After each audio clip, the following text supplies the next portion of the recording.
Hola amigos parantos, kumaha mangus. Di video ini akhirnya kita udah sampai di akhir season yang kedua dari serial si Shinji. Oke, tanpa berlama-lama kita langsung aja mulai videonya. Tapi sebelum mulai harap cek dulu kuota kalian. Kalau sekarat bisa numpang fee tetangga.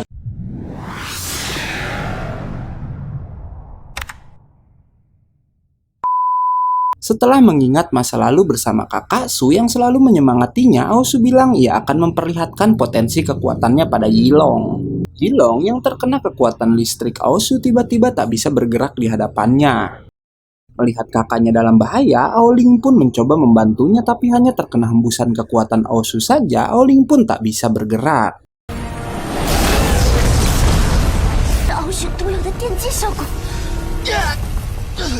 Aosu mendekati Yilong dan kini bergantian mengejeknya. Aosu bilang jika kekuatan listriknya itu bisa membuat lawannya tak bisa bergerak untuk sementara waktu.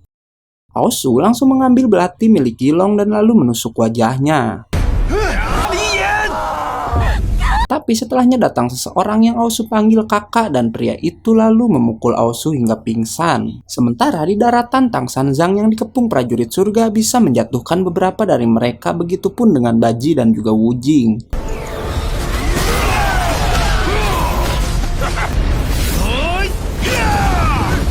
Melihat para prajuritnya berjatuhan, San Yan pun mulai bergerak dan langsung menyerang Tang Sanzang.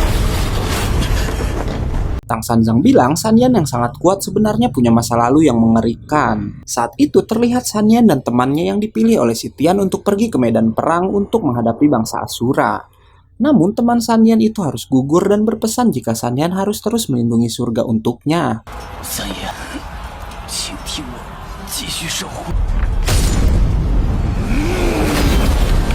Setelah itu, San Yan pun melewati ratusan pertarungan dan menjadi penjaga terbaik untuk surga. Sampai-sampai si Tian akan memberikan gelar untuk semua jasanya. Tapi San Yan bilang jika pedang yang disimpan hanya akan menjadi pajangan dan ia bukanlah pajangan surga. San Yan juga mengatakan hadiahilah aku dengan pertarungan karena tujuan hidupnya adalah bertarung dan membunuh musuh. San Yan terus menyerang menggunakan tombaknya. Tang Sanzang yang hanya bisa menghindar terus berpikir jika ia harus menemukan kelemahan San Yan untuk mengalahkannya. Sementara Baji yang sedang melawan para prajurit surga terlihat terdesak melawan banyak musuh sekaligus. Begitupun Wu Jing yang terkepung oleh mereka.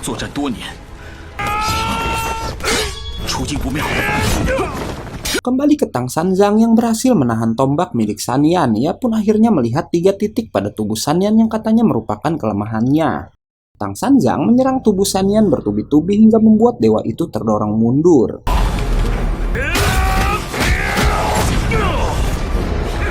Dan pada pukulan terakhir, San Yan yang mencoba melindungi tubuhnya pun terkejut karena ternyata Tang Sanzang malah mengincar wajahnya. San Yan pun kemudian bangkit dan menyerang Tang Sanzang menggunakan kepalanya. Ia memuji Tang Sanzang yang katanya adalah manusia pertama yang bisa melawannya balik.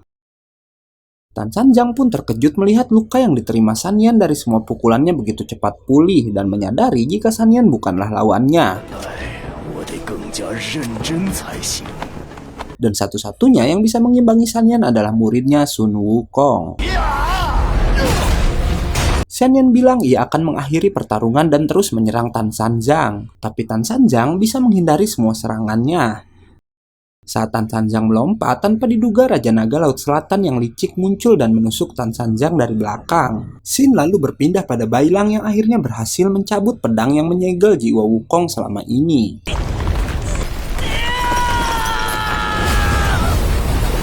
Setelah pedangnya berhasil terlepas, Wukong bilang ia siap untuk dilahirkan kembali, tapi karena mengetahui guru dan saudaranya sedang dalam bahaya, sebelum pergi Wukong bilang ia ingin meminjam tubuh Bailang untuk menyelesaikan semuanya. Tang Sanzang bisa melepaskan diri dari Raja Naga Laut Selatan. Baji yang marah melihat perbuatan licik dari sang Raja Naga lalu datangi putra keduanya yang langsung menyerang si Raja Babi.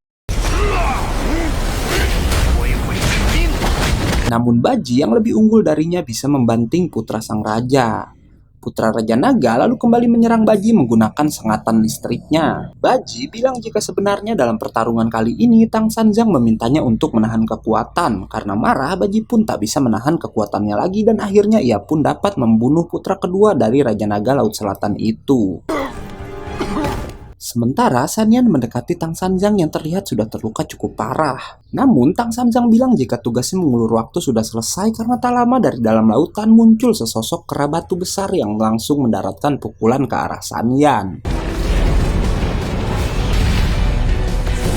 Namun Sanyan bisa menghindarinya dan dapat menyerang balik hingga ia bisa menghancurkan kera batu tersebut. Sanyan berkata kalau kera batu itu bukanlah jiwa Wukong yang sebenarnya karena untuk dapat kembali ke dunia, jiwa Wukong harus meminjam tubuh dari makhluk hidup.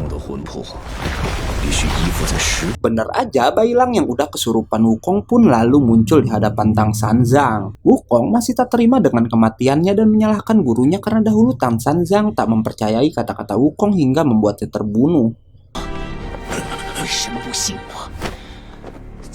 Tang Sanjang hanya bisa menangis dan meminta maaf atas kesalahannya tak mempercayai kata-kata Wukong. Membuat kemarahan Wukong mereda dan meminta pada gurunya untuk menyerahkan semua masalah di sana kepadanya. Tang Sanjang mengingatkan risiko jika Wukong bertarung menggunakan tubuh Bailang, namun Wukong berkata tubuh Bailang cukup baik untuk menggunakan kekuatannya. Wukong meminta Wujing dan Baji untuk melindungi guru mereka, sementara ia yang akan menghadapi Sanyan. Wukong pun lalu memanggil pasukan kera Gunung Huaguo ke sana.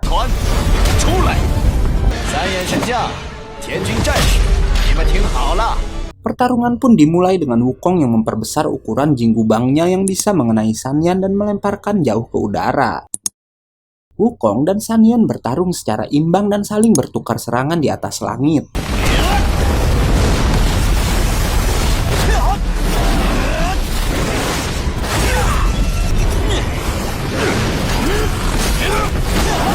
Sementara Raja Naga yang sedih atas kematian putra keduanya bilang ia akan membalas dendam pada Baji, tapi kemudian kakak Aosu yang bernama Ojiaoshi datang dan bilang ini bukan waktunya sang Raja Naga membalas dendam.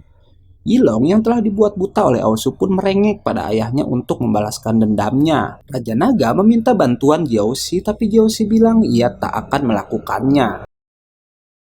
Malah Jiaoshi bertanya mengapa suku naga lain tak tahu jika suku naga Laut Selatan selama ini memenjarakan Wukong di daerah mereka. Yilong meminta Jiaoshi menyerahkan Aosu yang telah membuatnya buta, tapi Jiaoshi bilang suku naga punya aturan sendiri dan hukuman Aosu akan diberikan langsung oleh Raja Naga Laut Timur. Jiaoshi pun lalu berterima kasih pada Tang Sanjang karena selama ini telah merawat adiknya, tapi mulai saat ini Aosu akan ia bawa kembali ke Laut Timur. Namun Tang Sanjang bilang ia tak mengizinkan Jiaoshi membawa Aosu walau Jiaoshi adalah saudaranya sendiri. Jiaoshi bilang Tang Sanjang tak usah mendengarkan kata-kata Aosu yang selama ini selalu mengeluhkan tentang sikap klan naga kepadanya. Tang Sanjang mencoba berbagai cara agar Aosu tetap bersamanya. Sampai-sampai ia meminta tagihan biaya merawat Aosu selama 16 tahun ini. Jiaoshi menanggapi serius perkataan Tang Sanjang dan membayarnya dengan banyak emas, lalu ia pun pergi membawa Aosu bersamanya.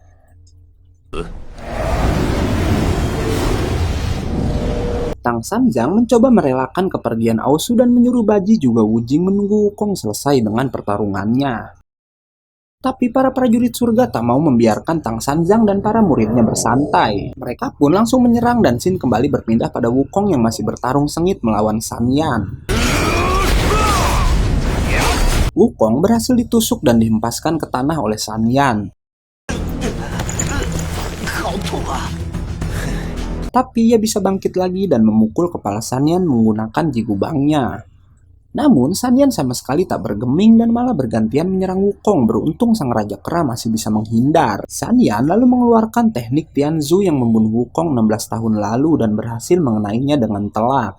Siapa sangka Wukong yang sekarang bisa menahan serangan Sanyan dan kemudian ia pun mengeluarkan banyak cloningan kecil dari tubuhnya yang lalu menyerang Sanyan dari segala arah.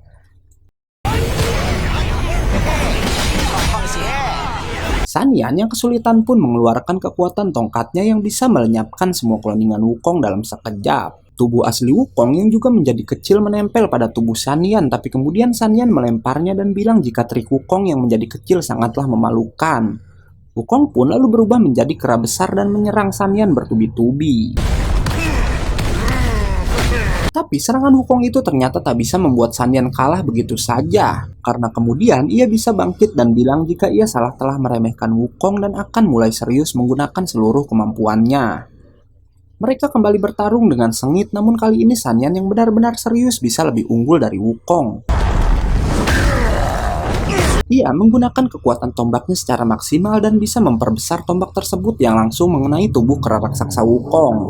Tak sampai di situ, San Yan pun bisa memperbanyak tombaknya dan menghujani tubuh Wukong hingga kera raksasa itu pun terkena banyak tusukan tombak San Yan. Wukong yang tak mau kalah masih sanggup berdiri, membuat San Yan lagi-lagi memperbesar ukuran tombaknya dan mencoba menindih Wukong. Wukong pun akhirnya tak sanggup menahan tombak San Yan hingga sang kera raksasa jatuh tak berdaya.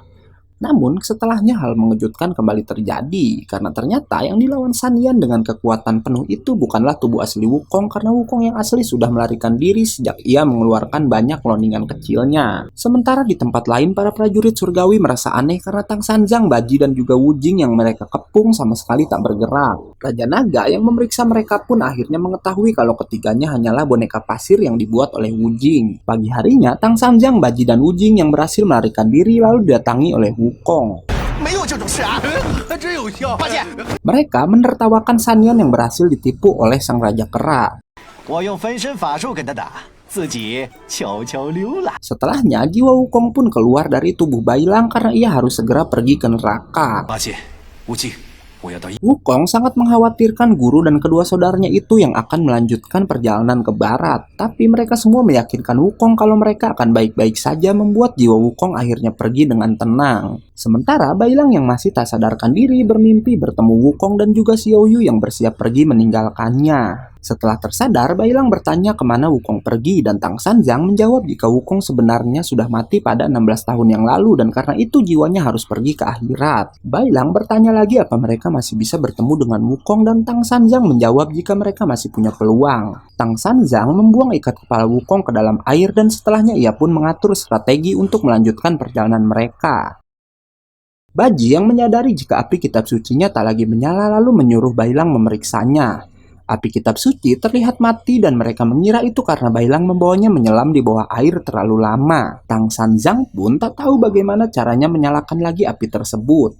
Bailang yang mengira api kitab suci yang adalah Xiao Yu telah mati pun menangisinya, tapi kemudian sosok Xiao Yu muncul di belakang mereka lalu season kedua pun tamat. Dan karena videonya udah habis, gue Ega undur-undur dan gak yakin movie pamit.